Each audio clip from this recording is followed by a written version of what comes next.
Hi everyone, welcome to the Highlights from Ukraine podcast, your daily audio summary of the latest news reported in the Ukrainian media. My name is Artem, and here is the news.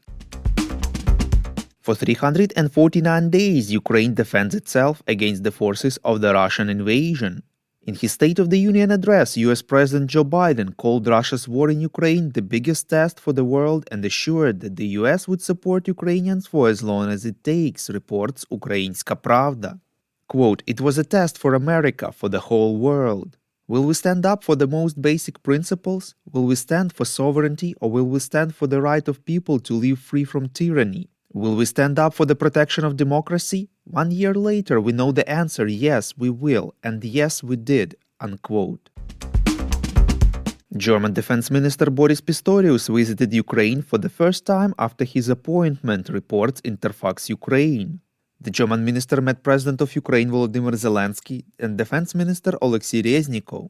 Pistorius informed that a group of Ukrainian military went to Germany yesterday to train on the Leopard 2 tanks. Earlier, the Defense Ministry of Germany said that the first Leopard 2 tanks will be ready for Ukraine by late March, reports European Pravda. Defense ministers of Ukraine and Germany during the meeting discussed options to accelerate the manufacture of ammunition for Ukraine, in particular air defense systems. After the meeting, Oleksiy Reznikov has announced a lot of positive news for Ukraine in the near future. Volodymyr Zelensky noted that the recent decisions of the tank coalition can really give Ukraine no advantages over the enemy, yet parity on the battlefield. He also stressed that the effectiveness of help depends on the time of the delivery, on the quantity and the modernity of the tanks provided to Ukraine. During the visit, the German federal government has approved the export of Leopard 1A5 main battle tanks to Ukraine, reports Ukrinform. They motivated it by Ukraine's legitimate self-defense against the Russian aggressive war, which violates international law. German military companies received export licenses for up to 178 Leopard 1 main battle tanks for Ukraine. At the same time, the German Defense Ministry notes that the number of tanks that will actually be delivered to Ukraine depends on the necessary repair work. As our format is designed to give you only the most important news, we feel that on some topics more in-depth discussion is needed, and that is exactly what we are doing. In a new segment called Long Talk, we discuss different topics in and around Ukraine with invited guests, from experts to eyewitnesses and ordinary Ukrainians who lived through the war. Our first episode on Ukraine's war economy is already out. Be sure to check it out wherever you listen to our podcast. According to the US Institute for the Study of War, Russian military command may be rushing to launch a large-scale offensive operation to conquer Donetsk Oblast in an unrealistic time frame and likely without sufficient combat power, reports Ukrainska Pravda.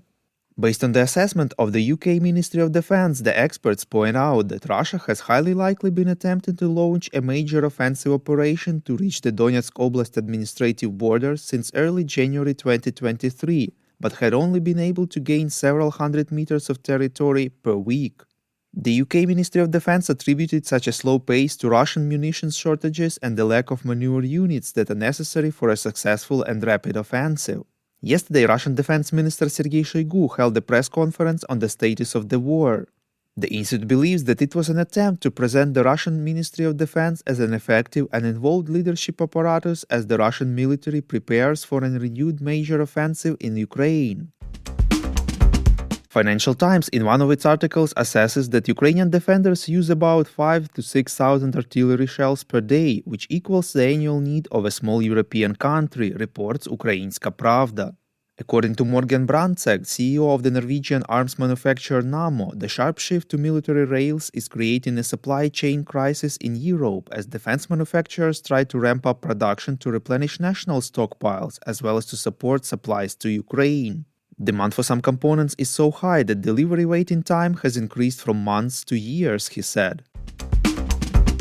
Two Ukrainian citizens who were considered dead after an earthquake in the south of Turkey are alive, reports Ukrainska Pravda. Ukraine's ambassador informed that they were rescued from under the rubble. Earlier, the spokesman for the Foreign Ministry of Ukraine, Oleg Nikolenko, said that 2 Ukrainians were probably killed, according to the information provided by the country's authorities. The ministry also knows about 4 Ukrainians who were slightly injured. Nikolenko informed that in general, diplomats have found 38 citizens. They are cooperating with the Turkish rescue services to find the other 19 Ukrainians who have not yet made contact. In his evening video address, President of Ukraine Volodymyr Zelensky informed that he spoke with his Turkish colleague Recep Tayyip Erdogan. He expressed condolences over the tragedy caused by the earthquakes in the southeastern regions of Turkey. Earlier, Zelensky signed a decree on providing humanitarian assistance to Turkey. Also, a consolidated search and rescue team of the State Emergency Service of Ukraine departed there. Around 90 rescuers and 10 search and rescue dogs will join the operation to clean up the aftermath of the earthquakes. The media report that over 7,800 people were killed in the result of the earthquakes in Turkey and Syria. The Ukrainian Parliament Verkhovna Rada has appointed Igor Klimenko to the post of Interior Minister and Vasyl Maluk as head of the State Security Service of Ukraine, reports Suspilne. Police General of the first rank, Klimenko was appointed acting minister on January 18, 2023, after the death of the leadership of the ministry in a helicopter crash in Brovary, Kyiv region. Prior to that, from September 25, 2019, he headed the National Police of Ukraine. On July 18, 2022, the president appointed Deputy Head of Security Service General Vasyl Maluk as acting head of the service.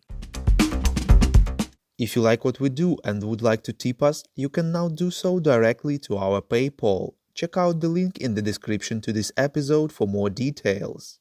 And as usual, you can subscribe to our Patreon. In gratitude for your help, we will give you access to a series of exclusive episodes on wartime life in Ukraine. We call on you to demand from governments of your countries to impose the toughest sanctions possible on Russia and its citizens to stop their invasion of Ukraine.